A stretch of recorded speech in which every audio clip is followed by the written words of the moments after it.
Với na chuan asuka movie kanen ho lenga episode masa khan lu hawan asuka lal panina omna mun Forbidden Cliff mu phato ti kan clear ho towa engma ngai tu chiang loin lu hawa chu khama chuan azuang thla masele zu khlen chuan thanga loin kam veka akeya chen hian ron thlungin anuk zui ngal bok lu hawa chuan chen chu asa chum theya mase thang chu la top mai loin le tang thil zum tam taka ron chuaka lu hawa chu chi a in a thei to pin a lo bum ve ni thil zum ron chuak chu top to ma se lu hawa chu a lo chun fu man dewani a hoi kwal vel lai chuan lunglian tak hi alampanina ron lum leya lu hawa chu man mo takin a lo tlan chenga lani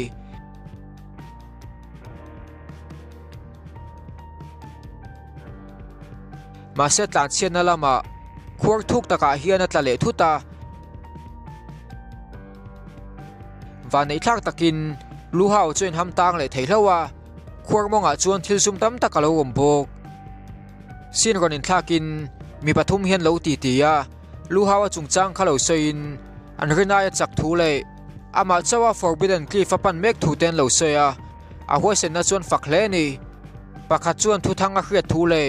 lalpochia lalrama court tournament an neina naupang pakhat chak tak mai mi zongjong makti khopa chak aronin lan thua seya chu naupang chu ni tam tak chungin bein a chautu zongjong an he vek thua seya Forbidden Cliff akal kha ani nge rin thua sei bok masian singa pakhat chuan naupang chuan enganga chanchin ro puipo lo nei to ma se Forbidden Cliff kalawang chuan damchona chansa nei lo thua lo se ni chuti lai chuan mi pakhat hi ron kalin chuti angani arin velo thua ron seya naupang chu nungdama aron let le tur thu le asuka lal ni tura pompuina po rachanda hne na tanga aron nei nge rin thua sei bok chupa chu wan guwa pochila rama tanga local kha lo nia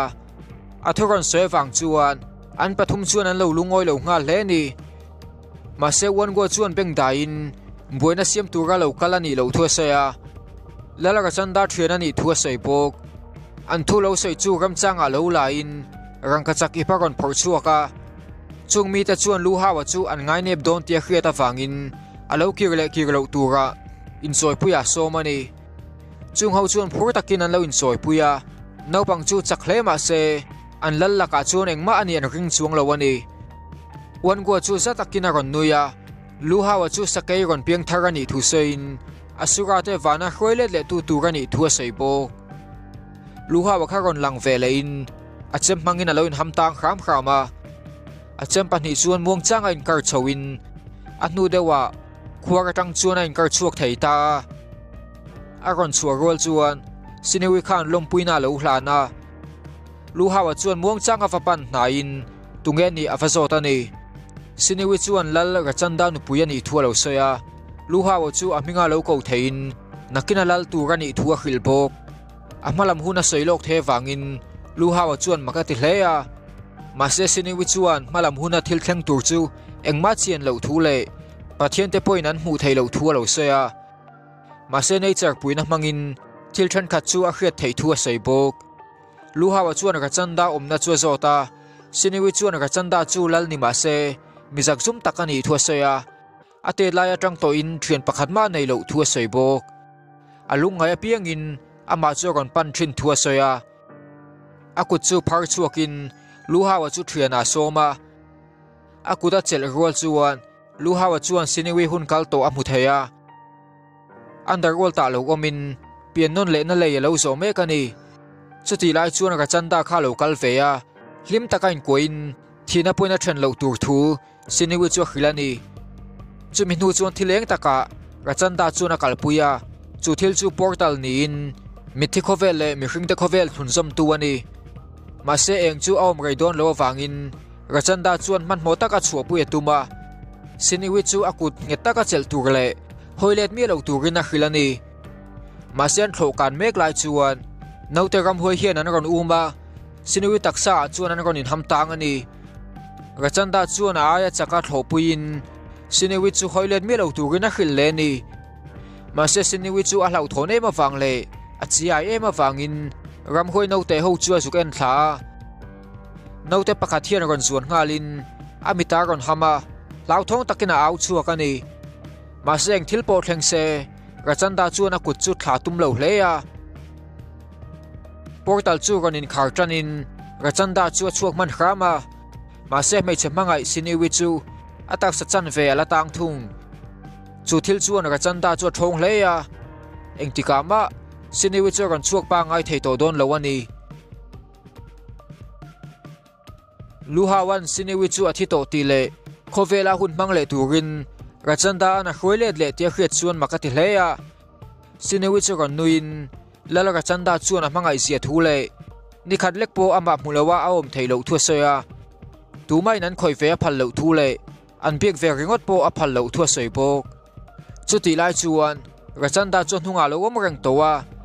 engma soilowa luhawa chu be ngalin achem chuan atina maselu hawa chu tal chuak le thei hlawin anin be tran ngalani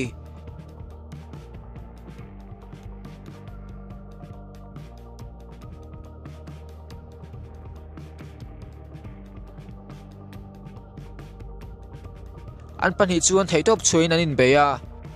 rachanda chu achan thazo ka tangin luhawa chu sat fu the ani luhawa thi chu ron chuaka mase chu chuan a fighting spirit chu ron ko chuakin anin be chun zom le ngal bok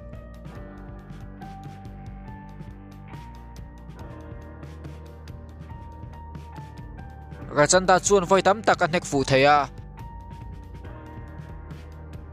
na taka chumin nena changta emo ti manani mase siniwi chuan phim khur turina ron tia luhawa chu ron tho chuak le in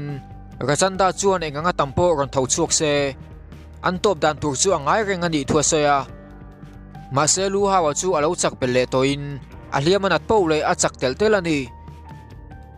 a awra ron chuak chu rachanda po chuan chakati ve hleya luhawa chuan a beitran le ngal bok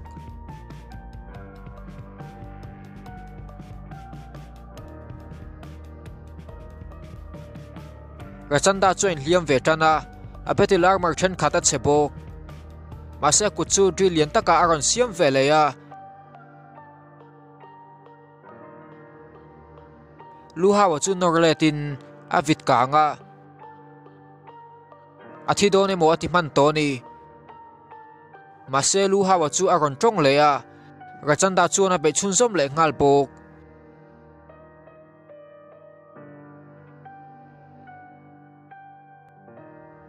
luhawa mitchu ron senin aya na sai na fighting spirit chu aron kan bel leya angun na mang chuan rachanda drill chu asat sevekani luhawa chakna siniwi na mu chuan alo phur hle bok luhawa chuan a be chun zom leya rachanda chuan a kut chu cross lien taka siam ve leya anin hne to khle ni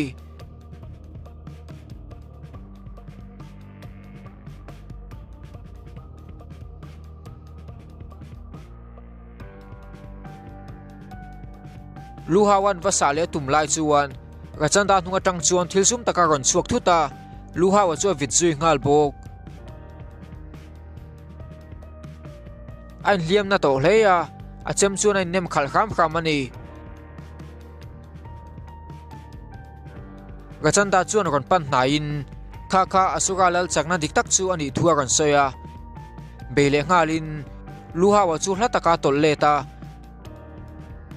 aral thuam rang tak taka thlak thei chu luhawa chuan makati hleya idea tharna in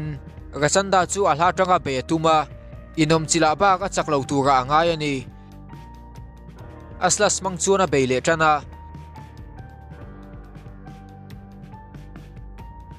mase rachanda chuan ron kaplet vele in luhawa chu lo in dang vele ya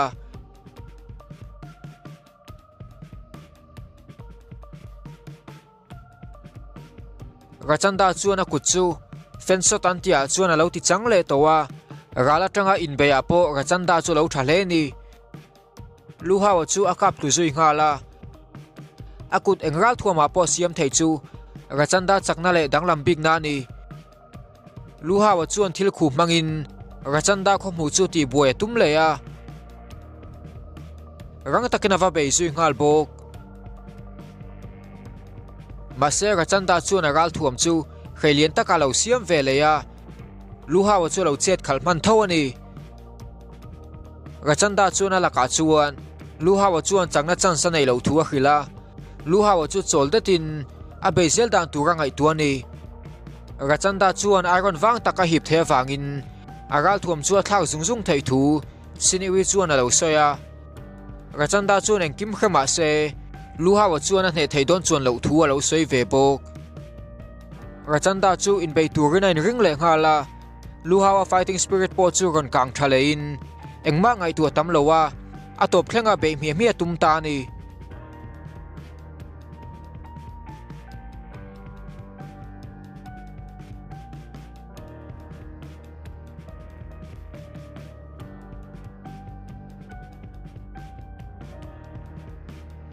Rachanda an lo tha tum lai chuan lu hawa chuan a move dang lam tak pakhat manga Rachanda che chu muang vekin a beina chu lu hawa chuan rang takin a buma atopa chuan a sat fu ve theita ni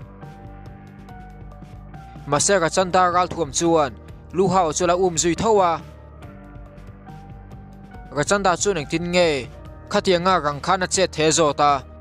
lu hawa chuan achakna danglam big zinga mi ani thu lo soi ve bok an pan hi chuan in ben tum leya siniwi khan ron dangin an pan hi chuan an hliama ron ti dam sak ve ve ya lu hawa powar chu adanglam hle thu ron soin achan chu asura ancestor te tanga apowar then khat chu anei ani wangani chu thu Rachanda na khre chuan lu hawa chu 99 cost of asura te zirtir chua asura lal palina turani ti kha chuaka iron dang dai tak hi pe in chu chuan a demon sur chakna chu ati pungdona asura lal ni tla ka pom ti na ni bok Rachanda chuan a zin kong chu zo chunsom le turle lal nu dorai la ka chuan film khur he turina tia ami sia chu dang lamba ka mei chenun rong takani thua sei bok lu hawa chu kal chunsom le in siniwi chuan chu nau pang chakna chu apun tel thu lo sei bok lu hawa chuan lal nu dorai te khua chu va thleng le a chu khua mun pakhata chuan won go le afanu huji khalo cholin e tur tam takan lo cha won go khan anin soina poisa tam takaman wangani huji chu omnom lo mel taka hoi kualin lu hawa chu awa mulala lim takin awa zui ngalani mase mian om nuala wang chuan awa zui to lowa apa chu ron kal vein lu hawa chu ko muwa huji in zui le mai tum chu lo dangin lalnu dorai chu a hlawom hle thu soi le ya chu wangin lu hawa zui nai lutuk chu antana him lo thu soi ani mase lu hawa chuan an thori lo khra theya an lo ngai chang ve rang te khret chuan alom ve hle ni lu hawa chuan lalnu chen na mun zo va thlenga mai che pakathian pa le chunga chuan hroi lutin chu mun chei moinan chuan va spai tam takan lo mangani lu hawan en chena tum lai chuan dorai chu ron chuaka lu hawa po chu han hoi chho ngalin lalnu mutur chuan an in zui lu ta ni lalin chungan lu chuan lu hawa chuan dang dai ti hleya lalnu chuan lo kowin zanre chu ron kil pui ve ngal turin a lo somani lu hawa chuan a ron kal chan soi tuma ma se lalnu chuan lo pot chatin choi do kanan thut lai chuan anei tur chungchang chu soi ma sak tur ani thu lo soya anuwa jingya le liojia te chungchang chu zo ta ni lu hawa na ma training tu jingya te una wa lo khave chu makati hleya dorai chuan an pahni khan a thian hlui te an ni thu lo soin longchia khan anom ho thin thu soya lu hawa chuan makati zual hleya awm sia chu lalnu dorai chu 99 cost of asura te zingami ani ti na ni lalnu chuan bang lian tak lemsika khat chu ko muin chungbanga chuan asura te history alo in ziaka asura te chu wana cheng ve thinin pathian an ni ve thina ma se poisa kan nei lo big em awangin pathian te chuan an ngai theilowa indawa chuak ta ni ma se pathian te chuan an tam hne ma wangin asura te chu achak lo zo kan tanga mi som ko pa kwa chau dam chuakin jing ya te unau kai huina hnuaya vana tang chuan tlan chia in thi thei te khovela an ron cheng ve ta ni dorai chuan a san re lo bo sai chu adu song ani em lu hawa chu zota mase lu hawa chuan thi sen le sahel niom tak ba ka mulo ani lalnu chuan vanmi te chu a huat le thua sei le ya lu hawa chuan an nei tur chop chu vanmi te sa le an thi sen ti ka thiam ta ni lu hawa chuan pathian te chu hovem lalnu chuan a zota mase lu hawa chuan a hret thiam ve lo thu le vanmi pakhat ma dama ala mu ve lo thu lo soya dorai chuan a mu tir tur thu sein anin zui chuak ta ni mun pakata hian hroin chu muna chuan van sipai khal tam takan lo goma mase maktak main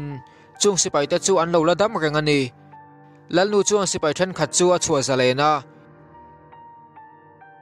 muang changa ron chein lu hawa chu bei an ron tumani lu hawa chuan chu ayan chinna ni yemma lo zota lalnu chuan a lo thlen tira tang khan ayan chinna chu tan dai to thu lo se ani sipai te chuan lu hawa chu bei tumma se lu hawa chuan a lo violet mai maya a bei tumber chu lalnu chuan ni chaktakin avapana ma se ni po chu muang chang na ron khal ve tana angu nam chuan vai chia in atal boi lai chu lalnu khana ron pan thuta lu hawan sa tum chuan rang taka tollet lein a ice magic chuan a aina sai na bei le ya lu hawa chuan a ti chet poin a aya tam vurin a ron tuam le selani lalnu chu hlim taka lo nuin lu hawa tak sapum chu khal trep towa dorai chuan hlim takin lu hawa chu apale sei moina na milim pakhata amman ve tur thu soya episode 4 chu top ta ni